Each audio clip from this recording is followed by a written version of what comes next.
पहिला तर सचिन दादाचं मी मनापासून अभिनंदन करेन, त्यांच्या सहकार्याचं अभिनंदन करेन की मार्केट कमिटीमध्ये खूप चांगलं यश मिळालं. आणि ही निवडणूक काही पक्षीय नव्हती, ही निवडणूक सहकारातली निवडणूक होती. आणि त्या निवडणुकीमध्ये काही आमच्या पक्षामध्ये सुद्धा काही मतमतांतरं होती, त्यातून जो निकाल आला बघितला असेल, पण सगळ्या ठिकाणी पक्षाचीच लोकं विजयी झाली, याचा मला आनंद आहे. आणि दुसरा विषय आहे की स्थानिक स्वराज्य संस्थांच्या निवडणुका आहेत.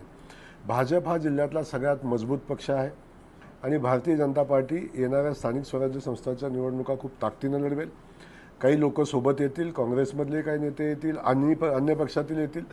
जी लोक भाजपची विचारधारा स्वीकारतील, भाजपमध्ये येऊन भाजपच्या विचारधारेशी जुळवून घेऊन काम करतील, अशा लोकांना सोबत घेऊन पक्ष मजबूत करायचं काम आम्ही करू.